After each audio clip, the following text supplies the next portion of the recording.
अस्सलाम वालेकुम। Dreams school management system में आपको मैं खुशामदीद कहता हूँ। आज की इस वीडियो में हम स्टूडेंट की डिटेल्स के बारे में देखेंगे कि आप अपने स्कूल के इस सॉफ्टवेयर में बच्चों का डेटा कैसे व्यू कर सकते हैं। तो इस वक्त मेरे सामने जो फॉर्म है वो है बेसिकली स्टूडेंट डिटेल्स, जो कि स्टूडेंट पोर्टल से मैंने यहाँ पे ओपन किया हुआ है। मैं एक डेमो डेटाबेस यूज़ कर रहा हूँ जिसमें आप देख सकते हैं मैं डिफरेंट तरीके से स्कूल के बच्चों को सर्च कर सकता हूँ। तो सबसे पहले मैं जाता हूँ इनरोल्ड की तरफ।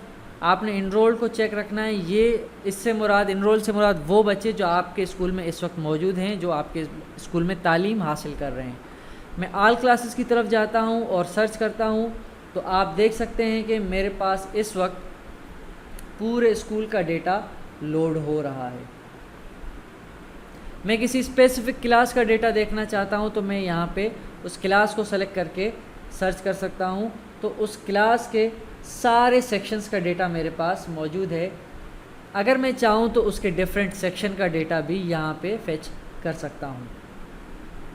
इसके बाद हम आते हैं लेफ़्ट बच्चों की तरफ, वो बच्चे जो हमारा स्कूल छोड़ के जा चुके हैं। मैं अगर ऑल क्लासेस करूं, यानी वो बच्चे हमारे स्कूल में किसी भी क्लास से लेफ़्ट करके गए हैं, तो उनकी डिटेल आपके सामने आ जाएगी कि ये वो बच्चे हैं। आलमोस्ट 500 550 से भी ज़्यादा बच्चे हैं जो स्कूल छोड़कर चले गए हैं। पास आउट की तरफ आते हैं। इस वक्त कोई भी ऐसा बच्चा नहीं जो स्कूल से मैट्रिक में पास आउट हो चुका हो, बट आप उनको मेंटेन कर सकते हैं। अब हम करते हैं सॉर्टिंग की तरफ, यानी आपके जो बच्चे हैं अगर आप देखेंगे तो जीआर नंबर वाइज सॉर्ट हो रहे हैं, बट अगर आप नेम पे क्लिक करके सर्च करेंगे तो वो बच्चे नेम के हिसाब से ज़रूर सॉर्ट होंगे।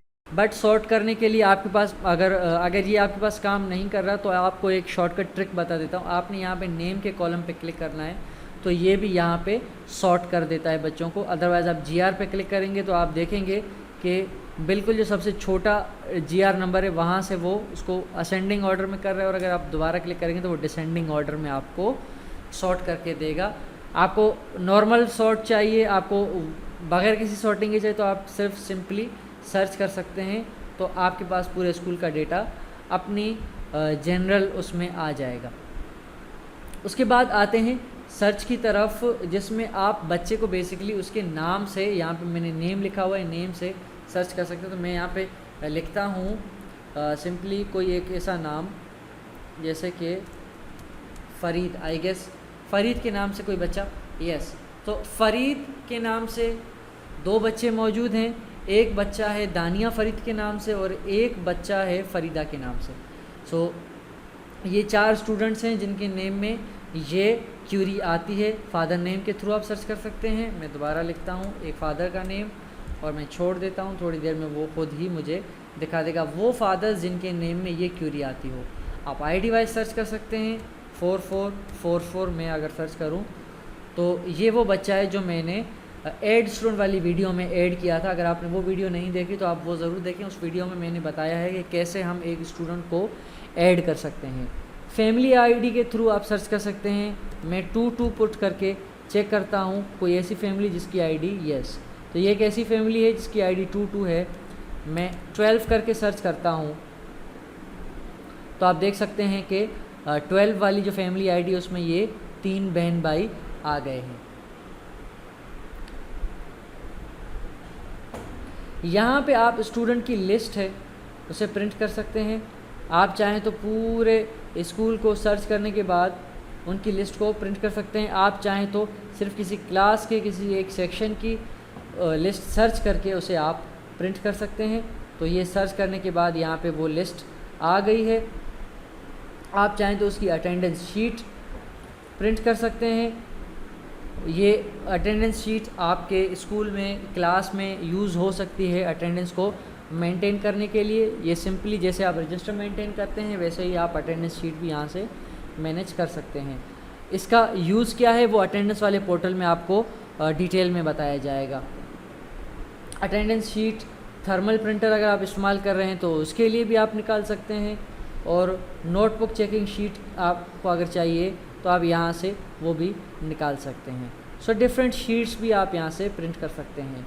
सो ये था स्टूडेंट डिटेल, जिसमें आप बेसिकली स्टूडेंट की जितनी भी डिटेल्स हैं उनको सर्च कर सकते हैं, उनको व्यू कर सकते हैं। एक और चीज़ मैं आपको बता देता हूँ जाते जाते, वो ये है कि लोड पिक्चर्स का अगर आप चेक लगाएंगे तो ये आपसे कहेगा load pictures it may take some times. तो मोस्टली ये चेक हटा हुआ होता है क्योंकि साइड में जो फ़ोटो वाला कॉलम है यहाँ पे आपको बच्चों के फ़ोटोज़ भी दिखाई देंगे, बट ये आपके सिस्टम को थोड़ा सा स्लो कर सकता है एट टाइम्स। तो मैं मॉन्टेसरी के बच्चों को दोबारा अगर सर्च करूँ लोड पे चेक करने के बाद, अब आप नोटिस करेंगे थोड़ा सा स्लो है, बट इस बार जितने भी बच्चे मेरे सामने व्यू हो रहे हैं उनकी तस्वीर भी मेरे पास मौजूद है। एक और चीज़, मैं अगर उस किसी भी बच्चे पर डबल क्लिक करता हूँ तो मुझे उसका एडमिशन फॉर्म है वो यहाँ पे प्रीव्यू की सूरत में मिल जाता है और मैं यहाँ से उसको प्रिंट भी करके रख सकता हूँ, या आप इस एडमिशन फॉर्म को प्रिंट करके किसी को पेरेंट को दे भी सकते हैं और अपने पास डेटाबेस में या अपने हार्ड में इसको मेंटेन भी कर सकते हैं। सो इस वीडियो में मुकम्मल हमने स्टूडेंट डिटेल्स का जो पोर्टल है उसको कैसे यूज़ करते हैं उसको जाना। तो अगली वीडियो में मैं आपको बताऊंगा अपडेट स्टूडेंट का जो ऑप्शन है, वो फीचर है, वो कैसे यूज़ करते हैं। अगर आपको हमारा सॉफ्टवेयर पसंद आ रहा है, अगर आपको उसकी वीडियोस में लचक नज़र आती है और आपको समझ में आता है कि एक बेहतरीन सॉफ्टवेयर है, तो लाजमी हमारा सॉफ्टवेयर परचेज़ करें। बहुत बहुत शुक्रिया।